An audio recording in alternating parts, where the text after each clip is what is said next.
Hello student, welcome to St. Angel online classes. We all are working from home and I hope all of you are very well. Student, in previous video we had solved NCERT questions of chapter 11 dual nature of radiation and matter wave. Today we will discuss last topic of this chapter, Davison-Germer experiment or verification of wave nature of particle. So आज के video में हम deviation-Germer experiment के बारे में study करेंगे और इसके बेसिस पे हम देखें कैसे डेविसन और जर्मर ने एक्सपेरिमेंटली वेरीफाई किया कि जब कोई पार्टिकल मूव कर रहा होता है तो वाकई वो वेव नेचर एग्जिस्ट करता है, जैसा कि डी ब्रॉगली ने पहले ही कहा था। तो let's start Davisson and Germer experiment. Davisson and Germer experiment.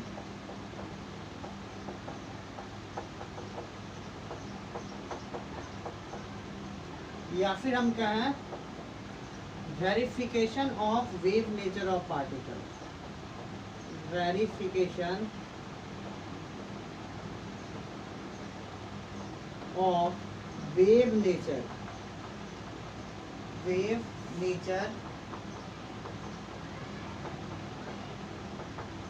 Of particle.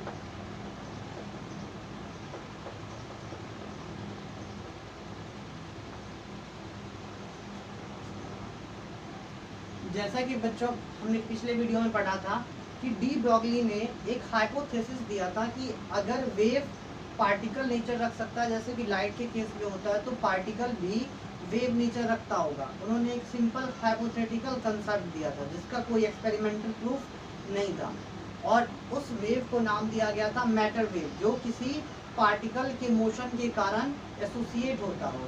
अब ये एक हाइपोथेटिकल कंसेप्ट था, तब तक लोगों को उतना विश्वास नहीं था इस कंसेप्ट में। 1924 में डी ब्रॉगली ने ये हाइपोथेसिस दिया था। 1927 में डेविसन और जर्मर दोनों ने कंबाइन एक एक्सपेरिमेंट परफॉर्म किया जिसमें इलेक्ट्रॉन के डिफ्रैक्शन बिहेवियर को ऑब्जर्व किया और उन्होंने ये देखा कि जब किसी इलेक्ट्रॉन को किसी क्रिस्टल पे इंसिडेंट किया जाता है तो स्कैटरिंग के बाद वो डिफ्रैक्शन फिनोमिना शो करता है, यानी intensity distribution in electron takes place. और इस बेसिस पे उन्होंने ये कहा कि वाकई अगर कोई पार्टिकल मूव कर रहा होता है तो वो वेव नेचर शो करता है, because diffraction is a wave phenomena. बच्चों, डेविसन और जर्मर इन्होंने कंबाइन इसे प्रूव किया था, वेव नेचर ऑफ पार्टिकल को प्रूव किया था। एक साइंटिस्ट थे जीपी थॉमसन, जे थॉमसन के बेटे, इन्होंने सेपरेटली इंडिपेंडेंटली ये फिनोमिना प्रूफ किया कि वाकई इलेक्ट्रॉन डिफ्रैक्शन या वेव नेचर एग्जिस्ट रखता है। ठीक है बच्चों, बाद में आयोडीन जैसे लार्ज और हैवी मॉलिक्यूल्स या एटम ने भी यंग डबल स्लिट एक्सपेरिमेंट जैसे फिनोमिना को वेरीफाई किया, जिससे ये पता चला कि पार्टिकल मूवमेंट के ड्यूरिंग वेव एसोसिएट करता है और डी ब्रॉगली हाइपोथेसिस सही माना गया। तो सबसे पहले हम डेविसन-जर्मर एक्सपेरिमेंट के एक्सपेरिमेंटल सेटअप को की स्टडी करते हैं। Experimental setup,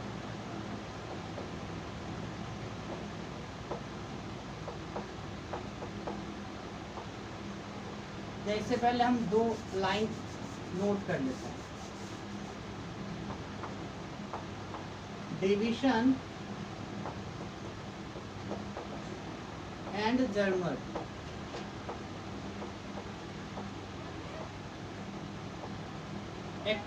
experimentally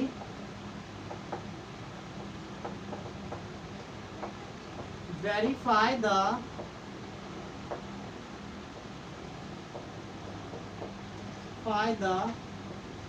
wave nature of particle in 1927, and then G.P. Thomson independently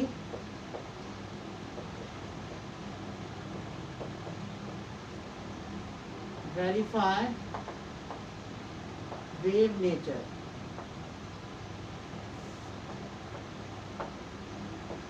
of particle in 1928, which observed that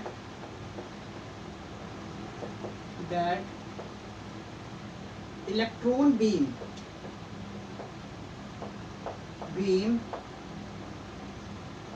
shows diffraction phenomena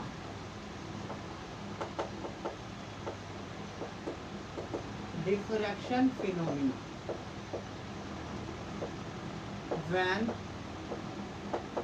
it incident on any crystal.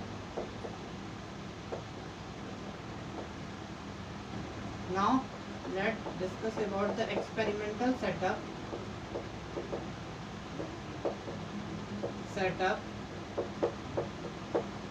of Davison-Germer experiment.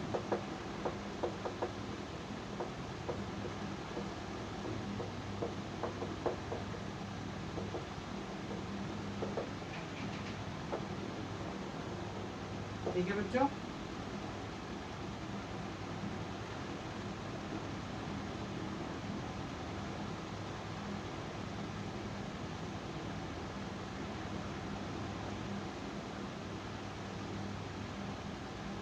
This is an electron gun. Electron gun क्या होता है बच्चों? Electron gun में एक filament होता है, tungsten filament है ये, जिसको हीट करने से ये क्या एमिट करता है? इलेक्ट्रॉन एमिट करता है।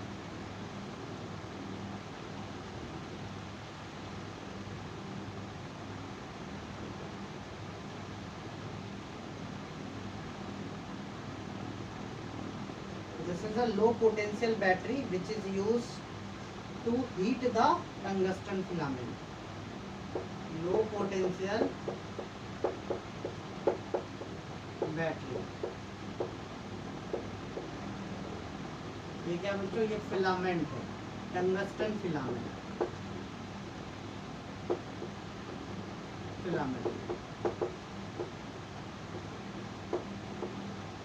इससे क्या होगा? इलेक्ट्रॉन एमिट होगा।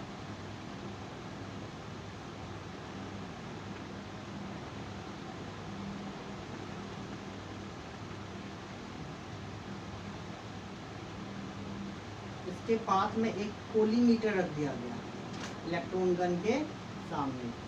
कोलीमीटर क्या काम है बच्चों? कोलीमीटर को लाइन करने के लिए, यानी इलेक्ट्रॉन इधर उधर ना स्कैटर्ड हो जाए, फैल जाए, डेविएट हो जाए, इसलिए एक कोलीमीटर यूज किया गया। एक सिलेंड्रिकल डिवाइस जिसमें क्या होता है? फाइन होल, छोटा सा होल होता है, नैरो होल। अब जो भी इलेक्ट्रॉन इससे पास होंगे वो एक लीनियर या इसी डायरेक्शन में इंसिडेंट होंगे। This is a collimator. इसका काम क्या है बच्चों? इलेक्ट्रॉन को कोलीमेटेड बीम में कन्वर्ट करना, यानी sequence wise, line wise electron को आगे फॉरवर्ड करना। ठीक है बच्चों, ये होल है, narrow hole. This is a collimator.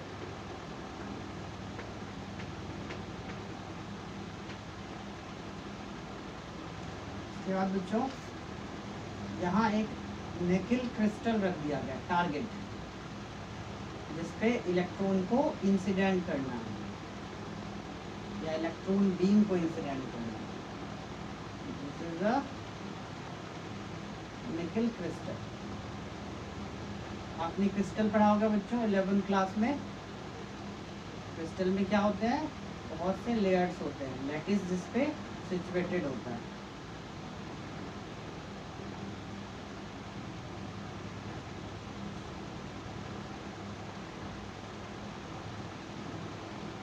This is a nickel target,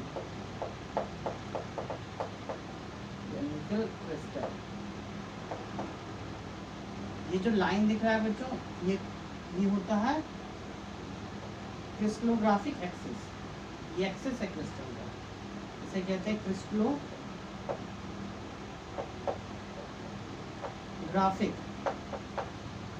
axis. और दो एक्सिस के बीच में जो सेपरेशन होता है उसे हम कहते हैं इंटर स्पेसिंग गैप। जैसे ये गैप है बच्चों, consider this gap is small D, दो क्रिस्टल लेयर के बीच का सेपरेशन, ठीक है। क्या कहते हैं इसे? इसे कहते हैं इंटर स्पेसिंग गैप। और क्रिस्टल के लिए कितना होता है बच्चों? ये होता है 0.91 एंगस्ट्रॉम। यानी निकल क्रिस्टल के लिए जो इंटर स्पेसिंग गैप होता है, यानी दो लेयर्स के बीच का जो सेपरेशन होता है, वो कितना होता है? 0.91 एंगस्ट्रॉम। इसका कोई खास यूज नहीं है, फिर भी आपको पता होना, ठीक है बच्चों। उसके बाद एक स्केल रख दिया गया, सर्कुलर स्केल। इसका क्या काम है वो अभी हम समझते हैं।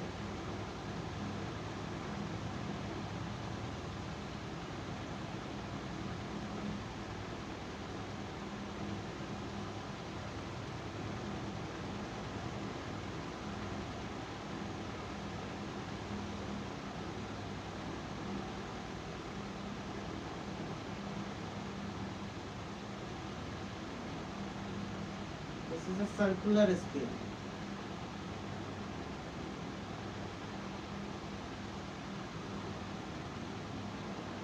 ठीक है बच्चों। और इस स्केल पे एक मूवेबल डिटेक्टर रख दिया गया। डिटेक्टर कहें या कलेक्टर कहें, electron detector, movable electron detector, ठीक है। क्या काम है इसका वो भी बताते हैं। मूवेबल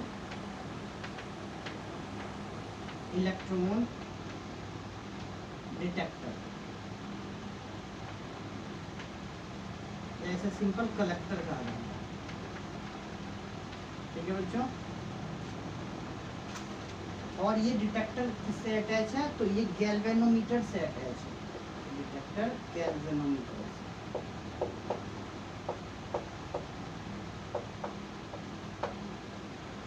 ठीक है बच्चों। ये क्या है? Circular scale.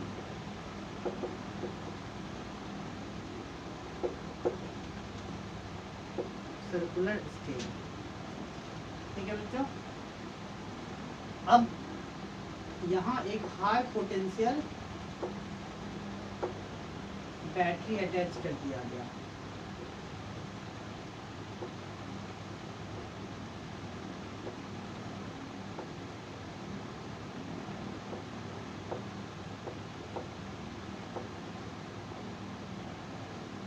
इससे क्या हो गया? इस कोलीमीटर पे पॉजिटिव चार्ज क्रिएट हो गया, पॉजिटिव पोटेंशियल, और यहाँ नेगेटिव, जिस वजह से इलेक्ट्रिक फील्ड क्या हो जाएगा बच्चों? इस डायरेक्शन में इलेक्ट्रिक फील्ड सेटअप हो जाएगा। और इलेक्ट्रिक फील्ड क्या करता है? तो आपको पता है इलेक्ट्रिक फील्ड किसी चार्ज पे फोर्स लगाता है। अगर चार्ज नेगेटिव हो तो अपोजिट डायरेक्शन में फोर्स लगेगा। यानी कुल मिला के इस हाई पोटेंशियल बैटरी का काम है जो भी इलेक्ट्रॉन इस टंगस्टन फिलामेंट से एमिट होगा उसे एक्सेलरेट करने का, यानी हाई स्पीड से आगे फॉरवर्ड करने का। और कोलीमीटर क्या करेगा? उसे कोलाइन करेगा, कोलिमेटेड बीम क्रिएट करेगा। और जब ये कोलिमेटेड बीम इस निकल क्रिस्टल पे इंसिडेंट होगा तो क्या होगा? जैसे ही इलेक्ट्रॉन या कोलिमेटेड बीम, इलेक्ट्रॉन बीम इस निकल क्रिस्टल पे इंसिडेंट होगा तो क्या होगा बच्चों? ये हर डायरेक्शन में स्केटर्ड हो जाएगा, फैल जाएगा, इधर इधर हर डायरेक्शन में ये स्केटर्ड हो जाएगा। यहाँ से क्या है बच्चों? ये इलेक्ट्रॉन बीम, इलेक्ट्रॉन बीम, ठीक है बच्चों। तो क्या हो जाएगा? ये स्केटर्ड हो जाएगा। अब जैसे मान लो ये इलेक्ट्रॉन इस निकल क्रिस्टल पे इंसिडेंट हुआ और इस डायरेक्शन में स्केटर्ड हो गया, ठीक है बच्चों। और जो इलेक्ट्रॉन स्केटर्ड हो रहा है बच्चों, वो कलेक्ट करने के लिए, डिटेक्ट करने के लिए क्या यूज़ किया गया है? ये मूवेबल कलेक्टर। ये हर एंगल पे नंबर ऑफ इलेक्ट्रॉन कितने कलेक्ट हो रहे हैं वो आइडेंटिफाई करने के लिए यूज़ किया गया है। वो कैसे पता चलेगा? तो ज़्यादा इलेक्ट्रॉन अगर इस कलेक्टर प्लेट में जाए, कलेक्टर के पास जाएगा, मूवेबल डिटेक्टर के पास जाएगा, तो गैल्वेनोमीटर में डिफ्लेक्शन ज़्यादा शो होगा। इट मीन्स जो स्केटर्ड इलेक्ट्रॉन है उसकी इंटेंसिटी कहाँ ज़्यादा होगी, कहाँ कम होगी, वो पता हमें चल जाएगा। यानी किस स्केटरिंग एंगल पे, ये जो एंगल है बच्चों इसे कहते हैं स्केटरिंग एंगल। क्यों? क्योंकि ये तो इंसिडेंट रेज था और ये स्केटर्ड रेज है जो इस निकल क्रिस्टल से पे इंसिडेंट होकर स्केटर्ड हो रहा है। अब ये क्या है, 5 स्केटर्ड एंगल, और इस कलेक्टर प्लेट से अलग अलग स्केटर्ड एंगल पे 0 degree, 1 degree, 2 degree, 3 degree, 4 degree, 5 degree, जब ये मूव करेगा अलग अलग स्केटर्ड एंगल पे हम कितने इलेक्ट्रॉन मिल रहे हैं वो हम पता कर सकते हैं। इलेक्ट्रॉन मिल रहा है इसका मतलब हम ऐसे कह सकते हैं कि इंटेंसिटी ऑफ इलेक्ट्रॉन, कौन कौन से स्केटर्ड एंगल पे कितनी इंटेंसिटी है इलेक्ट्रॉन की वो हम पता कर सकते हैं। That's why this is the use of this movable detector. वो कैसे, ज़्यादा इलेक्ट्रॉन अगर किसी एंगल पे मिलेगा स्कैटरिंग एंगल पे तो गैल्वेनोमीटर का डिफ्लेक्शन ज़्यादा से होगा। ठीक है बच्चों, ये है हाई पोटेंशियल बैटरी या स्कैटरिंग सोर्स है, ठीक है, जो क्या करेगा इलेक्ट्रॉन को स्कैटर्ड कर देगा। ठीक है, ये जो पूरा कंप्लीट सेटअप है बच्चों, इस कंप्लीट सेटअप को रख दिया जाता है इवैक्यूएटेड चैम्बर में, वैक्यूम चैम्बर, ताकि इलेक्ट्रॉन जो फिलामेंट से निकले वो आइसोलेट ना हो सके। तो ये क्या है बच्चों, तो ये है इवैक्यूएटेड चैम्बर।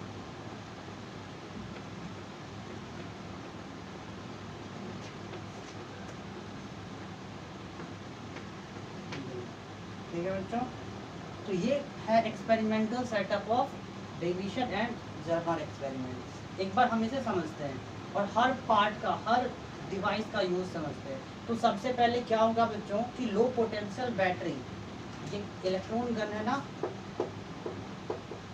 इलेक्ट्रॉन गन, तो सबसे पहले लो पोटेंशियल बैटरी से इलेक्ट्रॉन गन का जो टंगस्टन फिलामेंट है वो हीटअप होगा, और जैसे टंगस्टन फिलामेंट हीटअप होगा वो इलेक्ट्रॉन एमिट करेगा।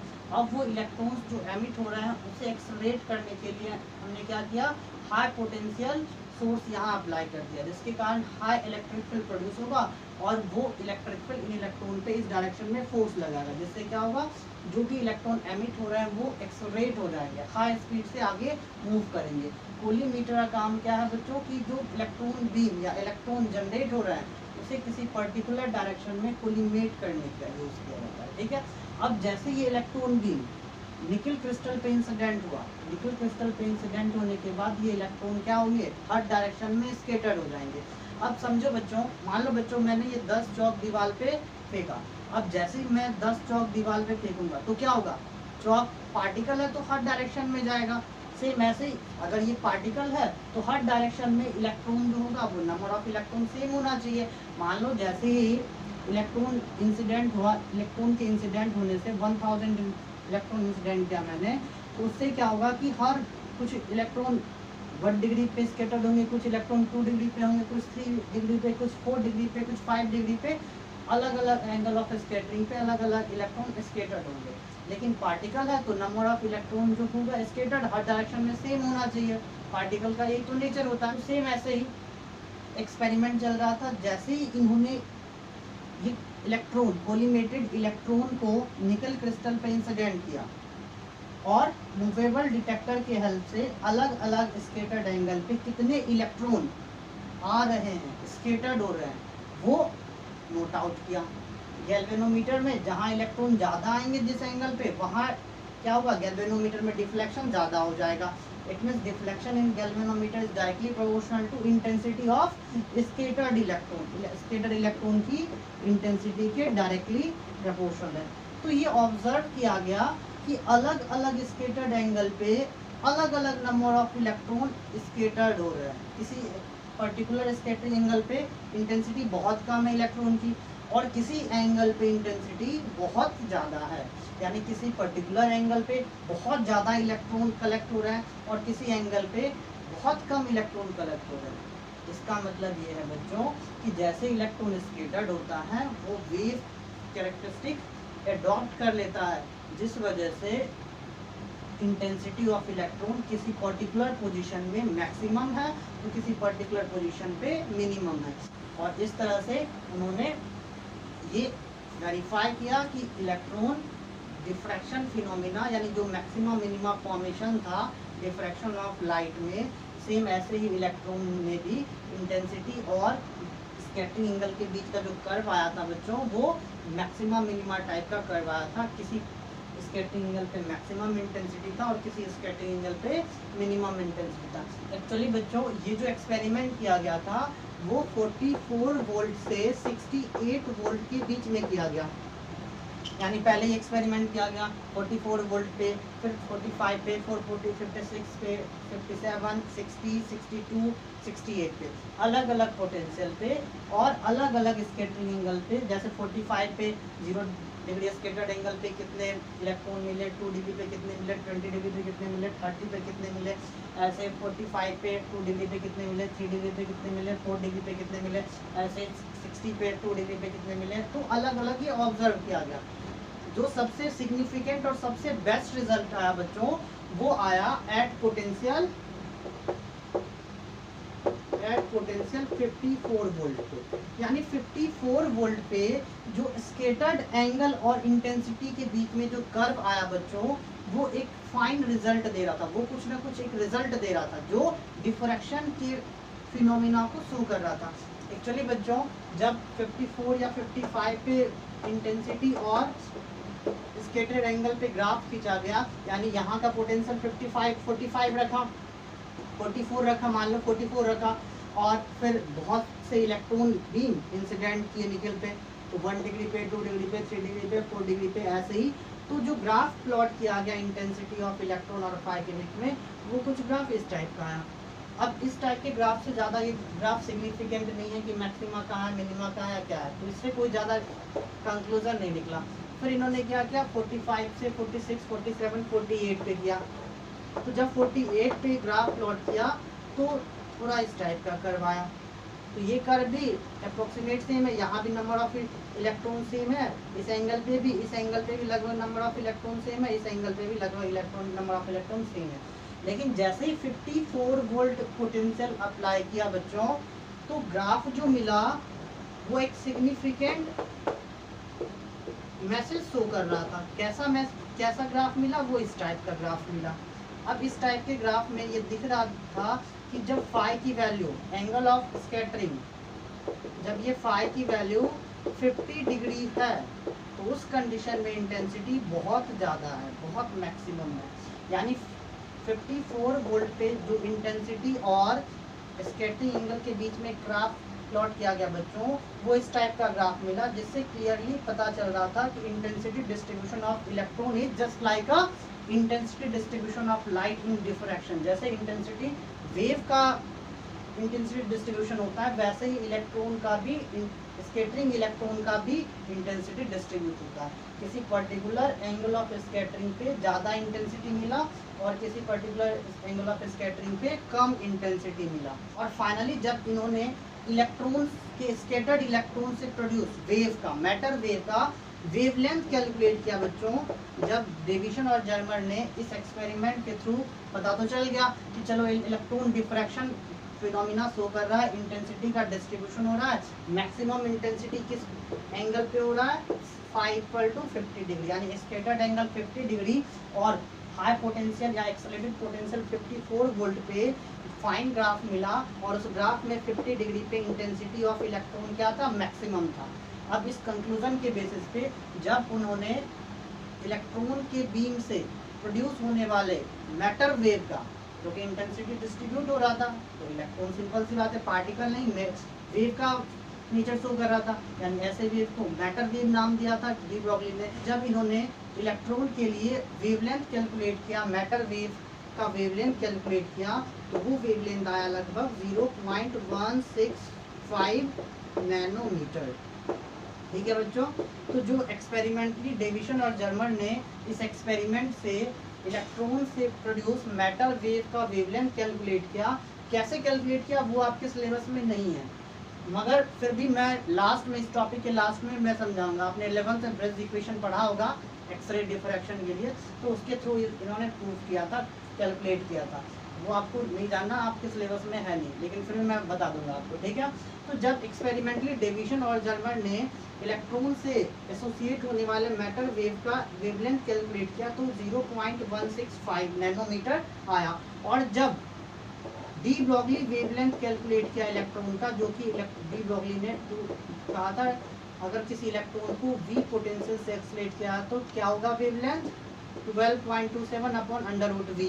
ये इतना एंगस्ट्रॉम वेवलेंथ होगा अगर किसी इलेक्ट्रॉन को वी पोटेंशियल से एक्सलेट किया जाए। ये कब कहा था 1924 में, और ये कब प्रूफ किया था, ये 1927 में प्रूफ किया। तो जब वी पोटेंशियल है, यहाँ क्या पोटेंशियल रखा गया 54 वोल्ट, ये जो रिजल्ट आया था 54 वोल्ट पे तो मैक्सिमम फॉर्म हुआ, 54 वोल्ट पे ही तो फाइन कर्व मिला, और उस फाइन कर्व में जो इंटेंसिटी मैक्सिमम था वो 50 डिग्री पे था स्कैटर्ड एंगल पे, जिसके बेसिस पे ये रिजल्ट निकाला experimentally. Wavelength of matter wave produce by the electron is 0.165 nanometer. जब ये 54 वोल्ट की वैल्यू, वी की वैल्यू 54 इस इक्वेशन में पुट किया गया डी ब्रॉगली के इक्वेशन में, तो ये वैल्यू आई 0.167 एंगस्ट्रॉम। अब आप सोच सकते हो कि डी ब्रॉगली ने जो हाइपोथेसिस किया था और डेविसन जर्मन ने जो एक्सपेरिमेंट किया, दोनों का रिजल्ट अप्रोक्सीमेट सेम है, ऑलमोस्ट सेम है, या हम कहें दोनों सेम है। जो डी ब्रॉगली ने सोचा था एग्जैक्ट इलेक्ट्रॉन ने वैसा ही बिहेवियर दिखाया। इट मीन्स डी ब्रॉगली ने सोचा था कि पार्टिकल के मोशन से वेव एसोसिएट होता है, इससे ये प्रूफ होता है डी ब्रॉगली का स्टेटमेंट सही था, यानी इलेक्ट्रॉन वेव नेचर शो करता है।